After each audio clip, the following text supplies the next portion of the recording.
सिर्फ silver pump and motor, नाम याद रखना। Kaveri easy fast hair colour बस 10 मिनट में बालों को फिर से खूबसूरत बना दे।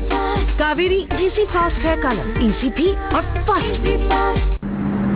नमस्कार, मैं doctor Danny Manglani, DM cardiologist AIIMS Delhi से, presently GBH general hospital associate professor कार्यरत हूँ।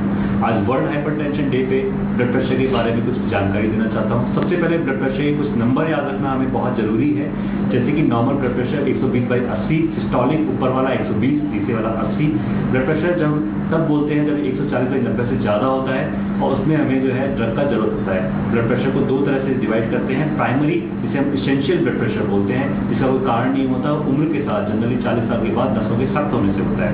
सेकेंडरी ब्लड प्रेशर उसे बोलते हैं जब कोई ना कोई कारण निकलता है, जनरली यंग एज में 40 साल के कम उम्र में, जैसे कि hormone related, thyroid, steroid related हो सकता है, या फिर किडनी की वजह से, किडनी की नसों में ब्लॉकेज या कोई मेजर आर्टरीज की ब्लॉकेज की वजह से हो सकता है। तो अगर किसी का ब्लड प्रेशर 40 साल से कम उम्र में बढ़ रहा है तो उसका वर्कअप करना बहुत जरूरी है।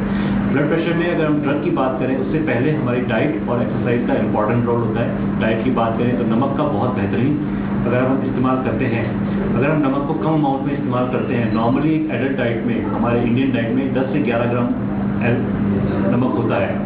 हाइपरटेंशन में डाइट और एक्सरसाइज का इंपॉर्टेंट रोल होता है। अगर हम डाइट की बात करें तो नमक का रूटीन इंडियन डाइट्स में 10 से 11 ग्राम तक हम नमक का इस्तेमाल करते हैं, और ब्लड प्रेशर कंट्रोल करने के लिए हमें 5 ग्राम या इससे कम नमक यूज करना है।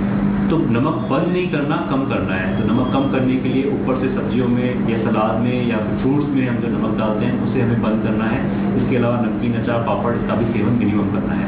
अगर हम एक्सरसाइज लाइफ स्टाइल की बात करें तो एटलीस्ट 1 घंटा स्वयं के लिए निकालना है। इसका मतलब आधा घंटा हमें ब्रिस्क वॉक, स्विमिंग या फिर साइकिलिंग एक्सरसाइज की तरफ जाना है, और आधा घंटा योगा मेडिटेशन की तरफ हमें ध्यान देना है।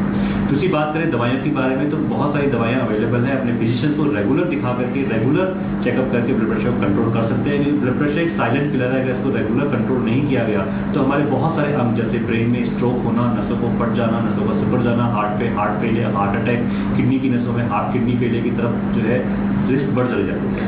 अगर हम बात करें ब्लड प्रेशर की दवाइयों के बारे में, तो 5 तरह की दवाइयाँ अवेलेबल है। वो अपने फिजिशियन से मिले, अपने कार्डियोलॉजिस्ट से मिले, आपके लिए जो बेहतर है उस दवाई का इस्तेमाल करें। Issued in public interest by Unison Pharmaceuticals.